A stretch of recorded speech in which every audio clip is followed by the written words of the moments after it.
لا الہ الا اللہ محمد رسول اللہ گیلا سوال در صدا حسین ہے۔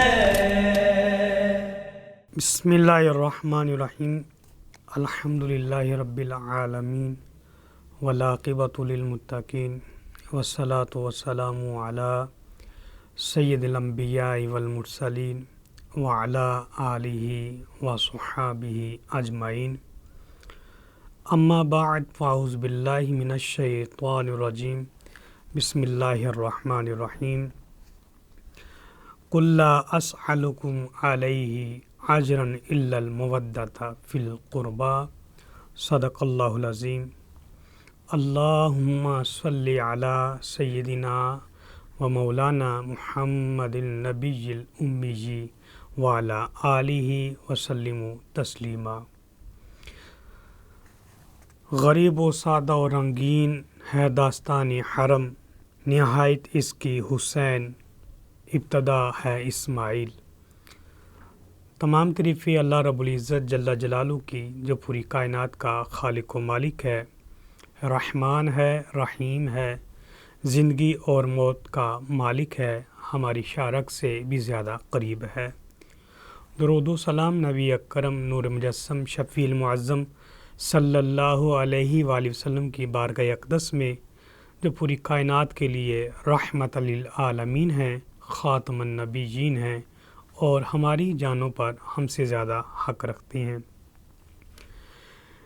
سلام یا حسین کے ساتھ آپ کا میزبان عابد حسین آپ کی خدمت میں حاضر ہے۔ آج ہم اس شخصیت کا ذکر کریں گے جن کے نانا جان تمام انبیاء کرام کے سردار ہیں، جن کے والد محترم تمام اولیاء کرام کے سردار ہیں اور جن کی والدہ پوری دنیا کی خواتین کی سردار ہیں، اور آپ بذات خود جنت کے نوجوانوں کے سردار ہیں۔ میری مراد سید الشہداء حضرت امام علی مقام امام حسین علیہ السلام۔ نبی اکرم نور مجسم شفیع المعظم کے یہ بہت ہی محبوب نواسے تھے۔ آپ کی سیرت، آپ کا کردار انتہائی پاکیزہ تھا۔ جب نبی اکرم صلی اللہ علیہ وآلہ وسلم نے یہ آیت صحابہ تک پہنچائی، قل لا اسألکم علیہ اجرا الا المودۃ فی القربى، تو اس وقت حضرت عبداللہ بن عباس رضی اللہ تعالیٰ عنہ آپ فرماتے ہیں کہ صحابہ کرام نے آپس میں مشورہ کیا کہ نبی اکرم صلی اللہ علیہ وآلہ وسلم کے لیے کچھ رقم جمع کی جائے، کیونکہ ریاست کی توسیع ہو رہی تھی، مسلمان پے در پے آ رہے تھے، اور روزانہ کی بنا پر صبح و شام لوگ آپ سے ملاقات کرتے تھے اور آپ ان کی مہمان نوازی کرتے تھے، اور ذریعہ معاش ظاہری نہیں تھا۔ تو اس لحاظ سے صحابہ کرام نے یہ مشورہ کیا کہ آپ کے لیے کوئی رقم کا بندوبست کیا جائے تاکہ آپ اچھے انداز میں مہمان نوازی کر سکیں۔ صحابہ کرام نے مشورے کے مطابق کچھ نذرانہ پیش کیا اور نبی اکرم صلی اللہ علیہ وسلم کی بارگاہ میں پیش کرتے ہوئے کہا کہ آپ مصروف ہوتی ہیں اور مہمان نوازی کرنی ہوتی ہے، تو لہٰذا آپ کو رقم کی ضرورت ہوگی، تو یہ ہماری طرف سے بطور نذرانہ عقیدت ہے۔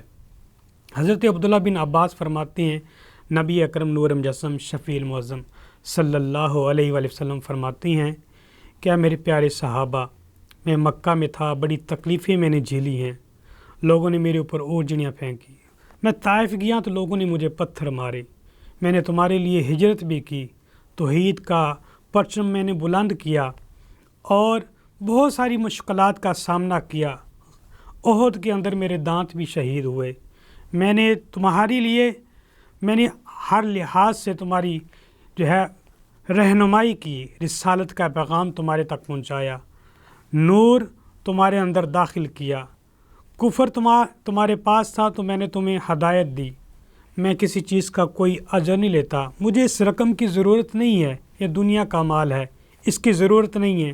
ہاں اگر تم مجھ سے محبت کا دعویٰ کرتے ہو، میرا احساس کرتے ہو، تو نبی اکرم صلی اللہ علیہ وسلم نے یہ آیت سنائی، لا اسالکم علیہ اجرا الا المودۃ فی القربہ، اگر تم مجھ سے محبت کرتے ہو تو میں تم سے یہ صلہ چاہتا ہوں، تم سے یہ معاوضہ چاہتا ہوں۔ حقیقت میں نبی اکرم صلی اللہ علیہ وسلم کو اس معاوضے کی ضرورت نہیں، یہ بھی امت کی ضرورت ہے کہ میرے نبی فرماتے ہیں کہ میرے اقربا سے محبت کرو۔ تو اس کے حدیث کے پیش نظر محدثین کی نے شرح کے اندر لکھا ہے کہ اگر کوئی شخص بالغ ہوا ہے اور بالغ ہونے سے لے کر مرنے تک وہ ایک لمحہ بھی کوئی غلطی، کوئی خطا، کوئی گناہ، کوئی جرم نہ کرے، 5 وقت کی نماز بھی ادا کرتا ہو، اور اس کے علاوہ اشراق، چاس، اوابین اور تہجد گزار بھی ہو، قرآن کی لمبی لمبی تلاوتیں بھی کرنے والا ہو، عمرہ بھی کرنے والا ہو، حج بھی کرنے والا ہو، یعنی ہر وہ نیک عمل کرنے والا ہو جو اللہ اور اس کے رسول نے بتائے ہوئے ہیں، سارے نیک عمل کرنے والا ہو، لیکن اس کے دل میں اہل بیت کا بغض ہو، تو فرمایا فی داخل النار، وہ جہنم میں داخل ہوگا۔ یعنی کہ اعمال انسان کو نہیں بچا سکیں گے، اس شرط پر اگر بغض ہوگا تو اہل بیت سے آپ صلی اللہ علیہ وسلم کی محبت اور آپ کا یہ فرمانا کہ میں تم سے صلہ چاہتا ہوں کہ میرے اقربا سے محبت کرو، تو یہ نبی اکرم صلی اللہ علیہ وسلم کی ایک اپنے اہل و عیال سے اور آپ کی خاص طور پر اہل بیت فاطمہ الزہرا، حضرت علی کرم اللہ وجہ کریم اور حسنین کریمین سے محبت ہے۔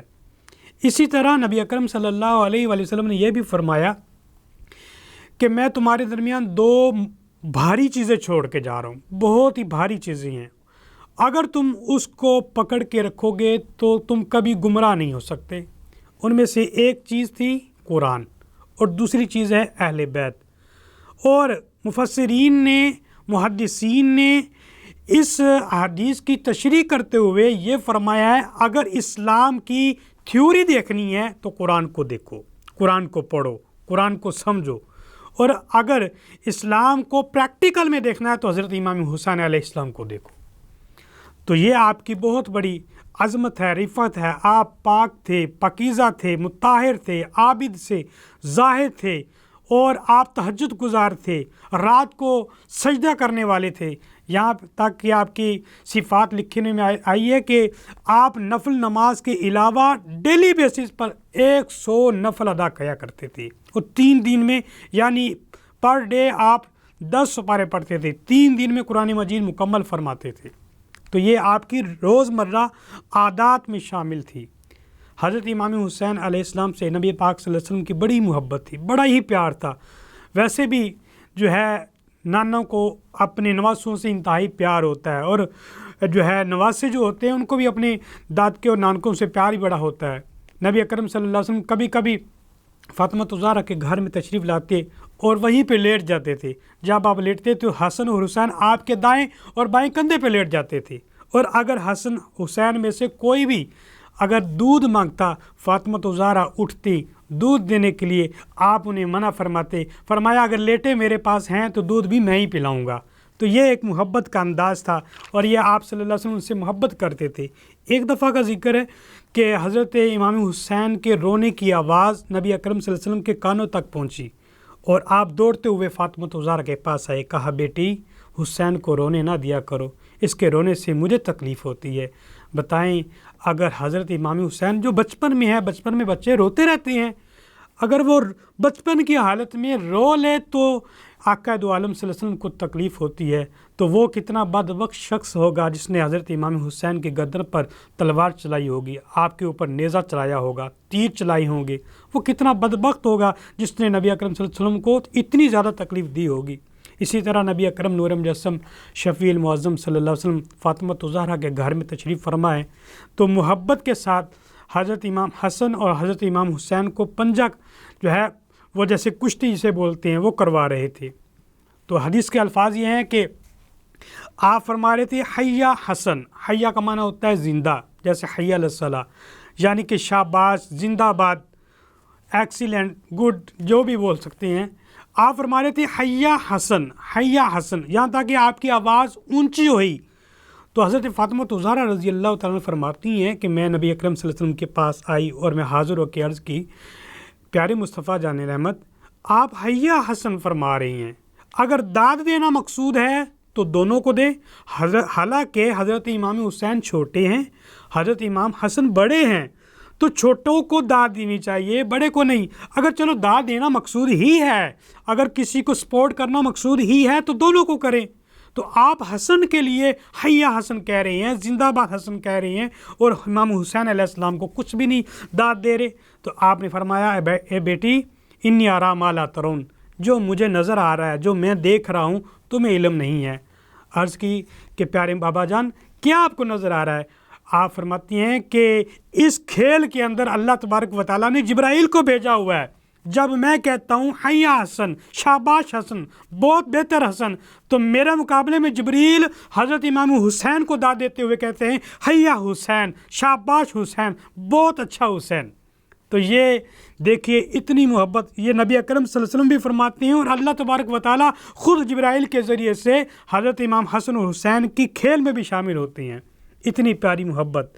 اسی طرح حضرت عباس رضی اللہ تعالیٰ عنہ فرماتے ہیں، اور اس کے علاوہ بہت سارے اصحاب سے روایت ہے، ابو ہریرہ سے بھی روایت ہے، عبداللہ بن مسعود سے بھی روایت ہے، حضرت انس سے بھی روایت ہے، متعدد لوگوں سے روایت ہے کہ نبی اکرم صلی اللہ علیہ وسلم اکثر اپنے نواسوں کو اپنے ساتھ مسجد میں لایا کرتے تھے، اور جہاں آپ مصلی رسول تھے وہاں پہ ساتھ ہی بٹھایا کرتے تھے۔ ایک دفعہ آپ نماز ادا کر رہے تھے، بچوں کی عادت ہوتی ہے وہ اپنے بڑوں کے ساتھ جو ہے وہ کھیل کود میں لگے رہتے ہیں۔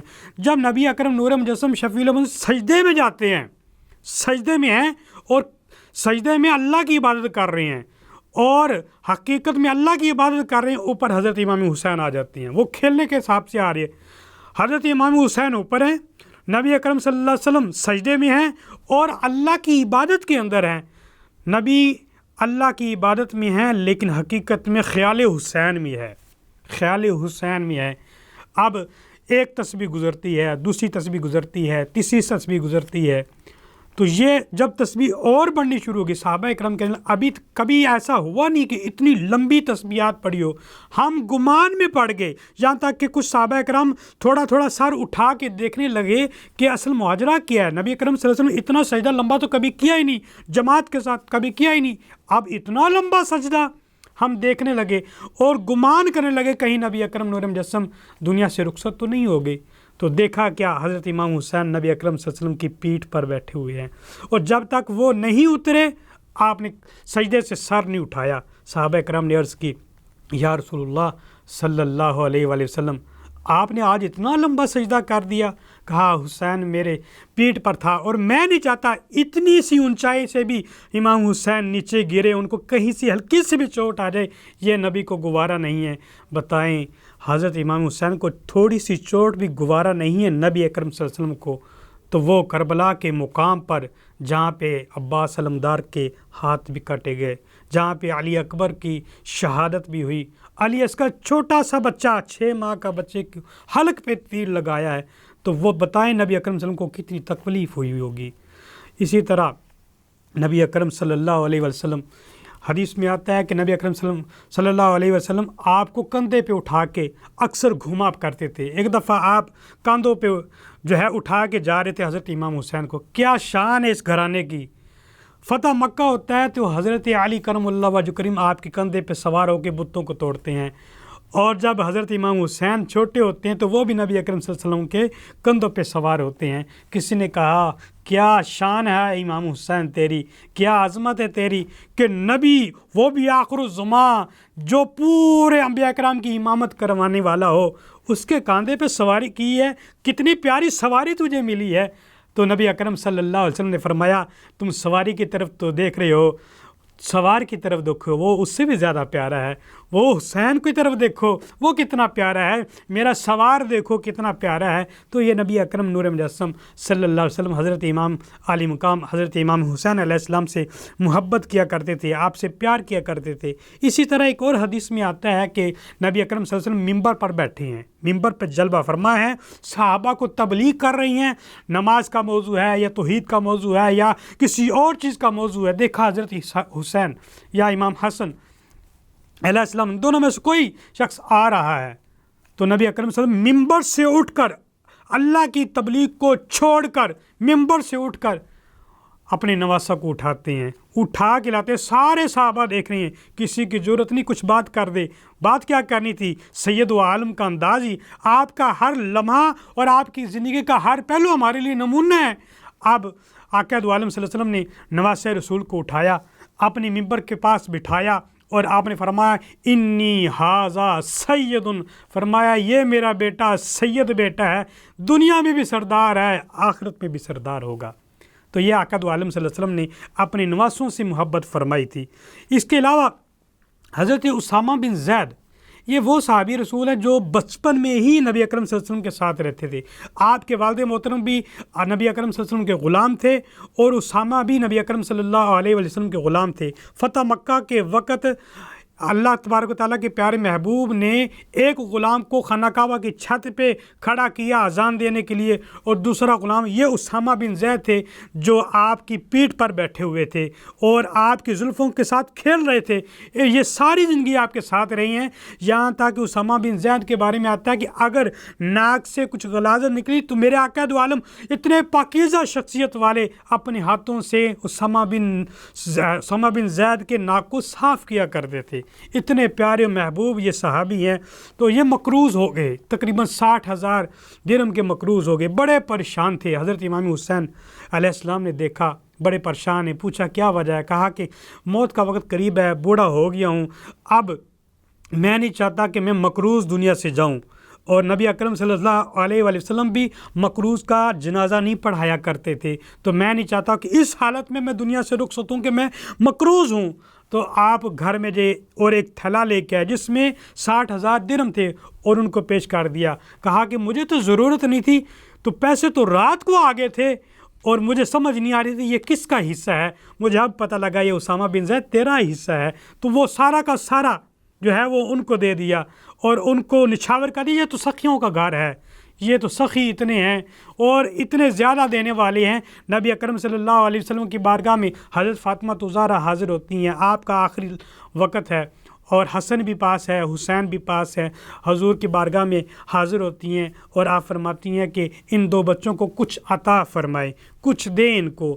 تو آپ دونوں کو سینے سے لگاتے ہیں اور حضرت فاطمہ زہرا سے عرض فرماتے ہیں کہ میں نے حسن کو ہیبت اور سرداری دی ہے، اس کے پاس وہی رعب و دبدبہ ہے جو اللہ تعالیٰ نے مجھے دیا ہے، اور دوسری میں اس کو سرداری دیتا ہوں، نوابی دیتا ہوں، سرداری دیتا ہوں، یہ سید رہے گا.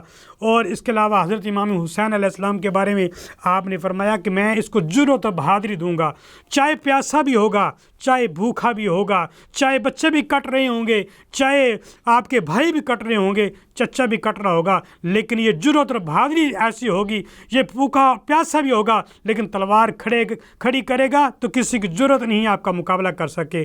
تو حضرت امام حسین علیہ السلام کو جرأت اور بہادری دی اور ساتھ سخاوت دی. آپ اتنا سخی تھے. حضرت علی بن عثمان علی حجویری رحمۃ اللہ علیہ فرماتے ہیں کشف المجوب کے اندر، ایک شخص بڑی دور سے آیا، کسی نے کہا کہ فلاں گھر میں چلے جاؤ، وہ بڑا سخی گھر ہے، جو مانگو گے ملے گا. کہا کہ میں حضرت امام حسین کے گھر میں تشریف لایا اور میں نے دیکھا کہ آپ بیٹھے ہوئے ہیں. میں نے کہا کہ مجھے طلب ہے، کچھ پیسے چاہیے. آپ نے فرمایا بیٹھ جاؤ. میں بیٹھا رہا، کافی دیر گزر گئی. آپ نے کہا تھوڑی دیر بیٹھ جاؤ، ابھی پیسے آنے والے ہیں. تو میں نے سمجھا کہ 5 یا 10 درہم دیں گے. تو کیا ہوا، ایک شخص آیا، اس نے آپ کے پاس 5 تھیلیاں رکھی اور ہر تھیلی کے اندر 500 درہم موجود تھے. تو کیا ہوا، آپ نے سارا کا سارا اسی کو دے دیا. کہا کہ سرکار آپ ایک تھیلی دیں یا 2 دیں، چلو سمجھ آتی ہے، آپ نے سارا کا سارا دے دیا اور ہر تھیلی کے اندر 500 درہم موجود ہیں. اتنی زیادہ سخاوت. فرمایا کہ تم نے انتظار بھی اتنا کیا ہے، یہ سخیوں کا گھر ہے، ایک دفعہ اتنا دیتا ہے، دوبارہ مانگنے کی کسی کو ضرورت ہی نہیں رہتی ہے. تو یہ اتنا پیارا اور اتنا مقدس گھر ہے. تو آپ امام علی مقام علیہ السلام جتنی محبتیں نبی اکرم صلی اللہ علیہ وسلم سے آپ کو ملی تھی، اسی کا نتیجہ پھر آپ نے ایسا انداز اپنایا کہ پوری دنیا میں آج ہر ایک کہتا ہے حسین میرا، حسین میرا. تو یہ حضرت امام حسین علیہ السلام کی زندگی اور آپ کا کردار تھا. اسی طرح دیکھیں، آپ نے حق کی خاطر مدینہ چھوڑا ہے. مدینہ الطیبہ ایسی سرزمین ہے جہاں پہ ایک بندہ اگر چلا جاتا ہے، 1 ہفتہ رہتا ہے نا، تو وہ واپس آنے کا دل نہیں کرتا۔ اور جو زائرین ہیں، دیکھنے والے ہیں، وہ کہتے ہیں کہ پہلی نظر خانہ کعبہ پہ پڑھنی بڑی مشکل ہوتی ہے اور آخری نظر مدینہ طیبہ پر پڑھنی بڑی مشکل ہوتی ہے۔ اس مدینہ طیبہ کے اندر حضرت امام علی مقام، وہاں پہ بچپن بھی گزرا، جوانی بھی گزری، وہاں پہ سرداری بھی گزری ہے، اس کو چھوڑ کر، نانا کے در کو چھوڑ کر وہاں پہ آپ رخصت ہوتے ہیں اور مکہ کی طرف جاتے ہیں، پھر مکہ سے آپ کربلا کی طرف جاتے ہیں اور وہاں پہ جا کر قربانیاں پیش کرتے ہیں، ایسی قربانیاں جو پوری زندگی میں، پوری تاریخ کے اندر نہیں ملتی، کہ نبی کا گھر ہے اور 50 سال ابھی گزرے ہیں نبی کی وصال کو، تو اس کے بعد یہ پورا خاندان کٹ جاتا ہے۔ علی اصغر بھی کٹ رہا ہے، علی اکبر بھی کٹ رہا ہے۔ اسی طرح آپ جو ہے رضی اللہ تعالیٰ کی سخاوت، آپ کی سیرت، آپ کا کردار، اگر آپ اس کی پوری تصویر دیکھیں تو یہ نبی اکرم صلی اللہ علیہ وسلم کی سیرت کا نمونہ نظر آتی ہے۔ اللہ کی بارگاہ میں دعا ہے اللہ تعالیٰ ہمیں حضرت امام حسین کی سیرت اور ان سے محبت کرنے کی توفیق عطا فرمائے۔ وآخر دعوانا ان الحمد للہ رب العالمین۔